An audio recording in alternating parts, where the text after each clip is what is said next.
Welcome back to Just Chattin', and this is the series of videos we do on Thursday and Sunday evenings just for our own amusement. I do have a cat here with me in my lap. Are you here? Yeah, I'll pick him up in a minute. Yeah, here we go. Yes, he's up by himself. Say hello, and that's his tail. So, I have an interesting mix of stuff this evening. First of all, I wanted to address a few things that have been turning up in the headlines. And then we are going to go on to a topic that was pretty much dropped in my lap on a silver platter by one of our viewers. So when we come back, we're going to start with some headlines.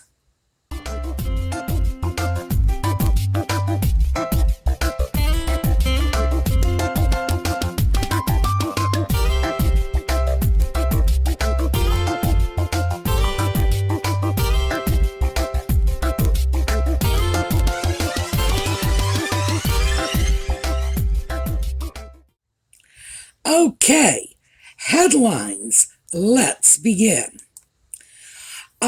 These are allegedly the 5 blockbusters that came out of the interview with the extended Markle family.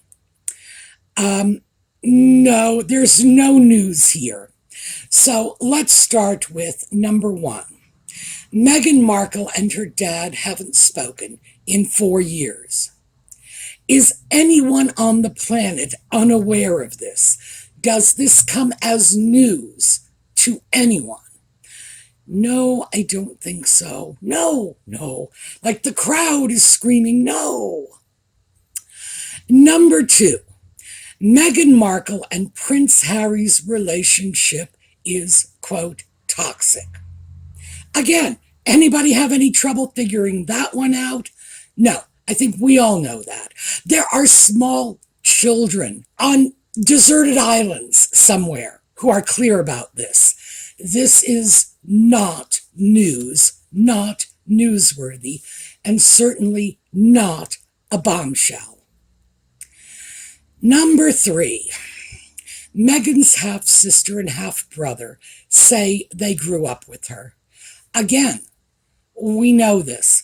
Yes, they were much older, but the fact is they were in the same household with her.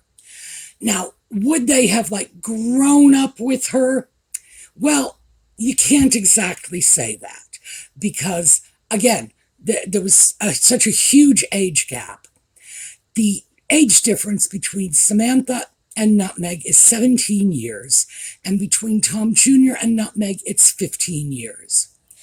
On the other hand, from the point of view of adolescents who would have remembered her coming into their family as an infant, which, in fact, for most of us who have siblings roughly our own age, that's something we really don't remember. We don't remember what it was like to get the new baby because, we might have been 2 or 3 years old at the time. They remember, and they were certainly around for the early part of her life, and they acknowledged her as their sister from day one right up until the end. So if Nutmeg is going to say that her perception that she was raised as an only child is accurate, well, how is it that their perception that she was their sister is not accurate? It cuts both ways. So I do not believe this is any way a bombshell because we've all known this. The family dynamic of the Markle clan has been, it's been on the front pages for at least 5 years. So no, not even close. Number 4, Samantha Markle says Meghan lied to the royal family. Really? Did she lie to them? Did she pretend she was something she wasn't? Was she putting on a show for them in order to get herself accepted?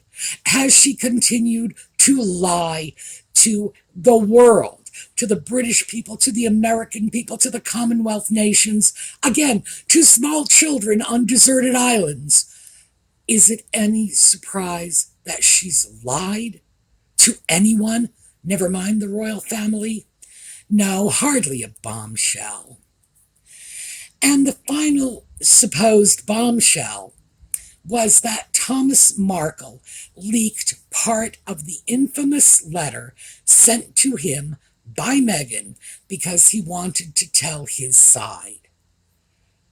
Well, of course. Why was there some other notion as to why he leaked the letter? No, it was abundantly clear.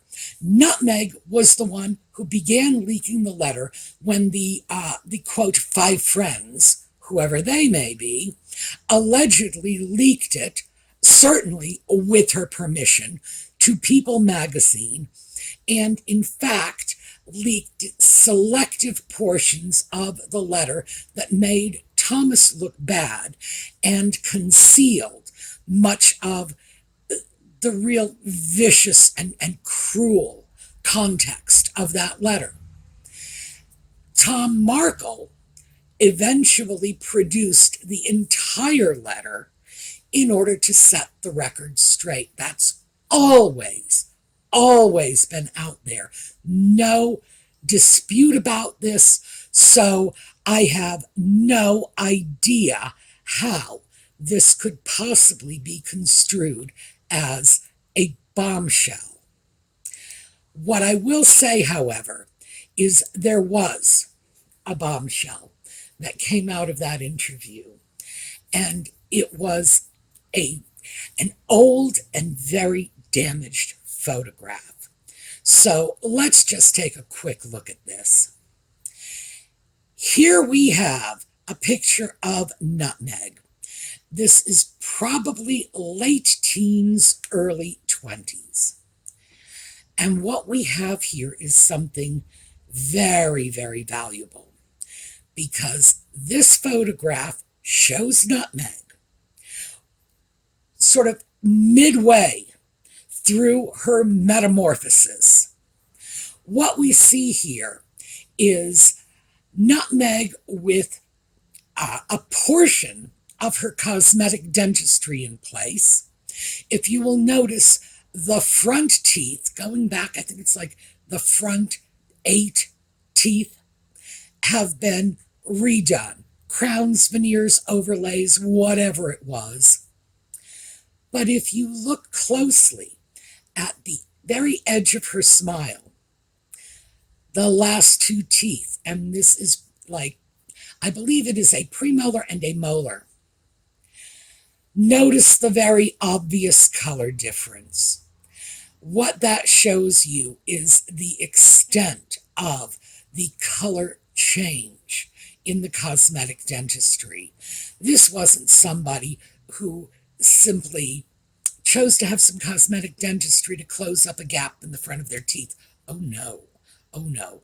This is someone who chose to have the smile completely altered, the teeth, as I say, crowns, overlays, veneers, something of that nature, completely redone. And you can see it because we are midway through the process. The front few teeth, and then who knows, maybe later as she acquired more financial resources, because we know Daddy paid for the early work. He said so, and that's in Tom Bower's book. I guess later on she ponied up the money, or maybe Trevor did, and had the rear molars done as well. But yes, halfway through the job. Also, we can see in this picture that her nose is both not the nose she had as a child and not the nose she has today. I look at this and I can clearly see what the plastic surgeons who have commented on this. They have claimed that she had 2 separate nose jobs minimum. I can see what they're talking about, because no, this is not the nose of her childhood. No, this is not the nose she's sporting today. This is yet a third nose, and for all we know, there could be a fourth and fifth nose somewhere. Additionally, we don't have the same jawline. We don't have the same chin.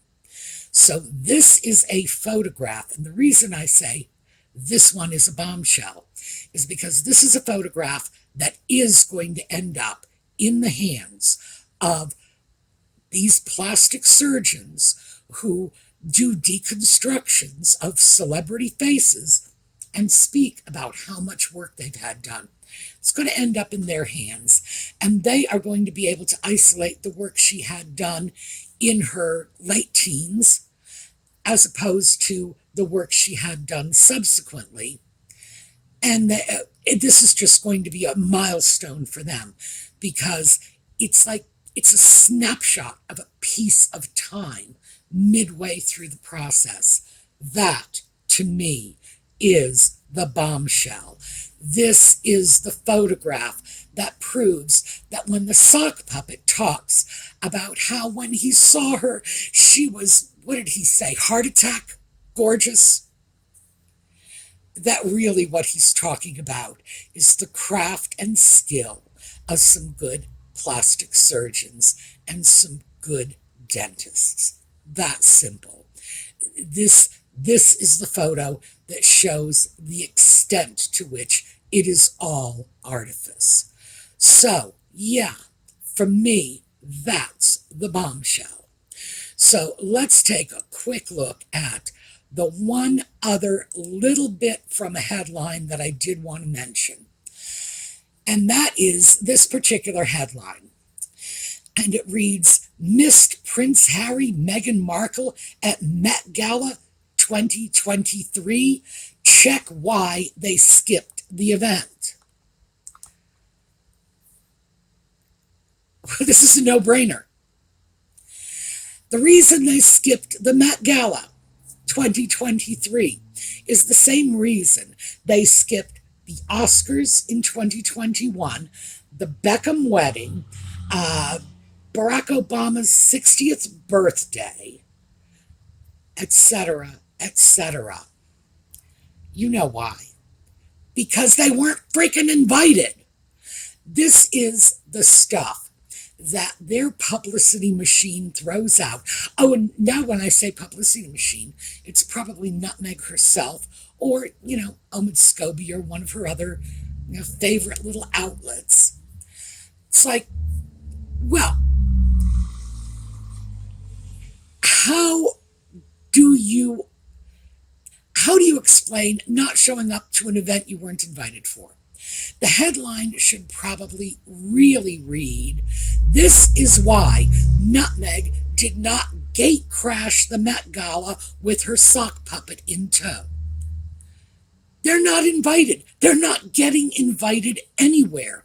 The only place they show up to these days are sporting events and restaurants, places that are open to the public. They just walk in like anyone else. And events where they have purchased themselves a nice fat award. That's it. That's their social life. One has to wonder if they even have friends. Well, no. Nutmeg clearly doesn't have friends. She clearly has people she uses, rungs on her ladder that are useful today and dumped tomorrow. But, there was a time when the sock puppet had friends. He really did. And as far as I can tell, they were decent people, just ordinary Brits. They were his friends. Why they were his friends is beyond me, because frankly, he behaved like a drunken frat boy in Fort Lauderdale for the weekend. But nevertheless, they stood by him. So, who knows? But clearly, they want people to believe they were invited to the Met Gala. They didn't show up. Why? because no invite actually took place. Didn't happen. This is simply their effort to make themselves appear more popular than they actually are. And the other side of this, too, because I think there's a secondary agenda.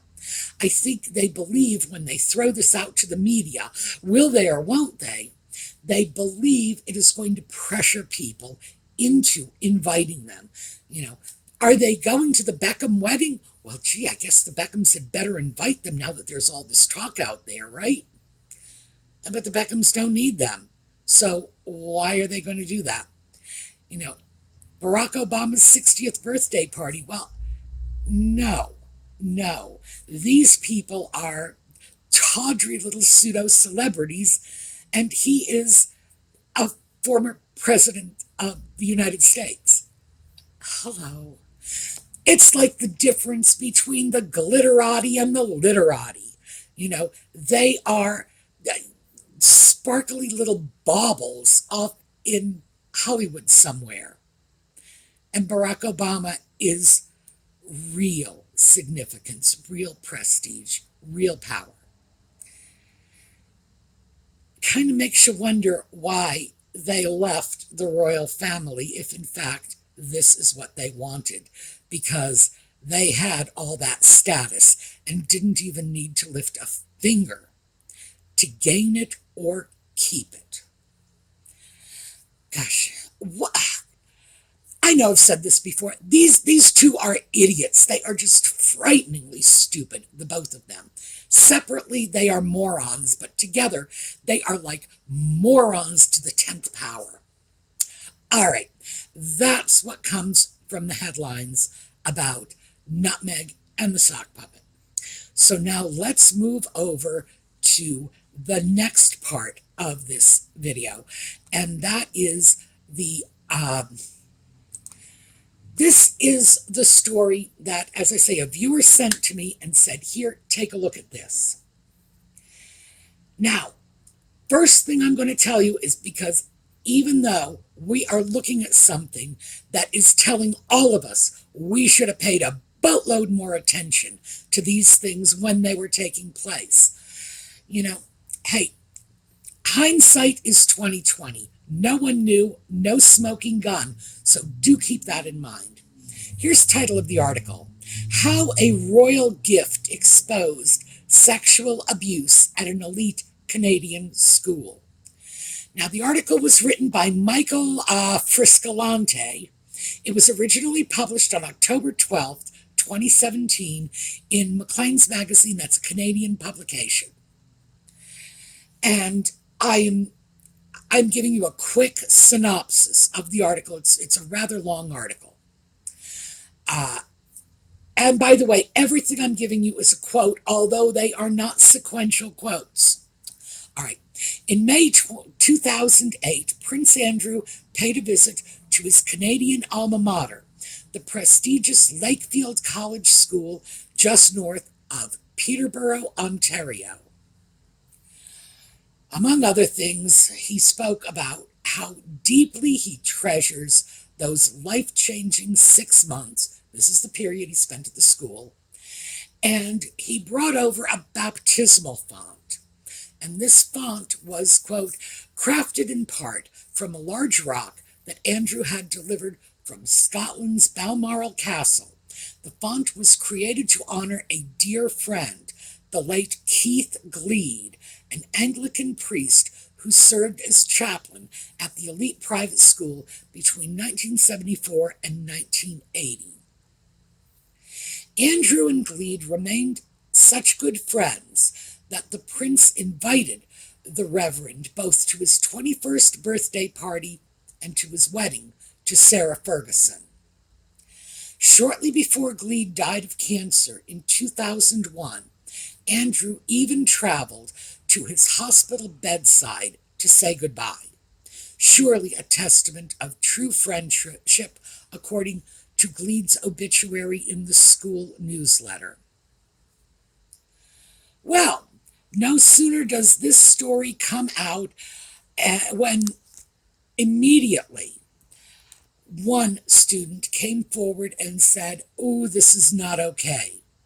and subsequently 4 other students, so it's at least 5 former students, came forward to report they were sexually abused by the one-time chaplain. Now, here is the school's statement. That Keith William Gleed was a sexual deviant is not in dispute. Lakefield's own independent investigators concluded in 2015 that the disgraced chaplain violated the trust and authority of his position and afflicted harm on innocent students by engaging in sexual misconduct. Yeah. So, I'm going to rephrase this and give you the timeline chronologically. Andrew was out there for 6 months, sometime in the 1970s. They weren't specific about that time frame, but we know it was the 1970s because Gleed was chaplain between 74 and 80. All right, so Andrew was out there 6 months. Gleed passed away in 2001. In 2008, Andrew brings over this baptismal font, hits the papers, lots of news. At this point in time, the victims of Gleed's sexual abuse were men probably somewhere in the range of 50 years old, because Andrew himself would have been 48 then. So we're assuming they're roughly contemporaneous with Andrew. So they're coming forward, 5 of them so far, and this is as of 2017, because remember, this is a 5-year-old story. For all we know, thousands could have come out of the woodwork since then. And they have come forward saying that they were assaulted by Gleed. There are lawsuits, they're suing the school, they're suing the diocese. This is unfortunate, this sort of thing. I'm from southern New England. You all know that. And you know that, 30, 40 years ago, it was just rife with lawsuits about clergy abusing the young people in their care. So, yes, for me, this is old news. For everybody that I knew in southern New England at the time, we're talking old news. It was on the papers, on the headlines, day after day, week after week. No sooner was one case resolved than another would crop up. So, am I in any way surprised by this? Lord, no. Would any of my friends and neighbors from New England be surprised by this? Lord, no. No, not at all. The thing that is interesting here, and as I say, there is no smoking gun. This is very important. I really need to throw that out there. This man was a predator. It is clear. The school did their own investigation. They determined that these charges brought by these young men, well, they're not so young anymore, these grown men, the school's investigation determined there was a merit to these charges, that the man, Gleed, had issues and victimized the children. So, yeah, that's sort of the given in this. That he and Andrew were very close is also very clear. He and Andrew spent 6 months in one another's company. And subsequently, he's invited to Andrew's 21st birthday. He's invited to the wedding. That is unusual. To be perfectly honest, most of us, even those of us who have very large, very expensive weddings, Andrew's wedding to Fergie was indeed large. It was indeed expensive. But even those of us who have large weddings with extensive guest lists are generally not inviting all of our high school teachers. That's usually not happening. So I would have to say this relationship was probably a little more than just a schoolboy and the chaplain. Who knows how much more? As I said, no smoking gun, but I am going to throw this out to you. It has been established statistically that a little over a third of all sexual predators were, in fact, abused themselves as children. Keep that one in the back of your head. Because, as I started off saying, we should have paid more attention to this. We didn't, because it was one small piece of a very big puzzle. And now that the puzzle is out here, it's very easy to Monday afternoon quarterback and say, ooh, well, we were certainly asleep at the switch. Why didn't we pick up on that? Well, we didn't. There's no evidence to indicate there was anything inappropriate in Andrew's relationship with Gleed. On the other hand, who knows? Who knows, really?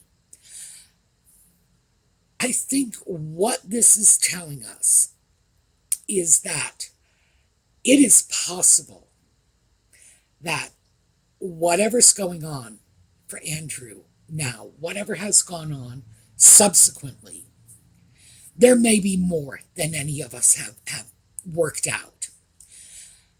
It's possible he was himself a victim. And like I say, a third of abusers were themselves victims. It seems to be part of an ongoing pattern. I'm not saying that victimization exonerates those who have abused people. No, not at all. I am saying, however, that it does go a long way to explaining how a person who might otherwise be perfectly lovely might, I don't know, get a screw loosened somewhere along the way. For me, reading that article, I have to say, my thoughts were, well, maybe we've all been a little harder on Andrew than we should have been.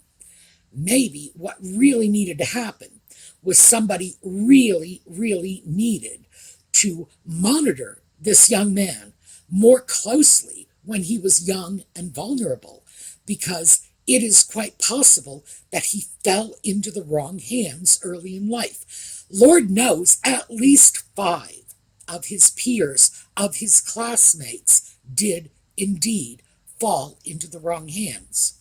So, I'm throwing this out there. You decide. Why don't we do that? I'll just throw this out in the comments, and you tell me. Do you think it's possible that Andrew was victimized by this man? Do you think that may be why he turned out the way he did? Maybe if he had never fallen under the sway of someone like Gleed, maybe he would not be off in disgrace and exile today. Anyway, I thought it was interesting. I thought it was something that we should, at the very least, all be aware of. So, that's what I have for you today. We're going to take a look at a slideshow on the way out. In the meantime, have a terrific day.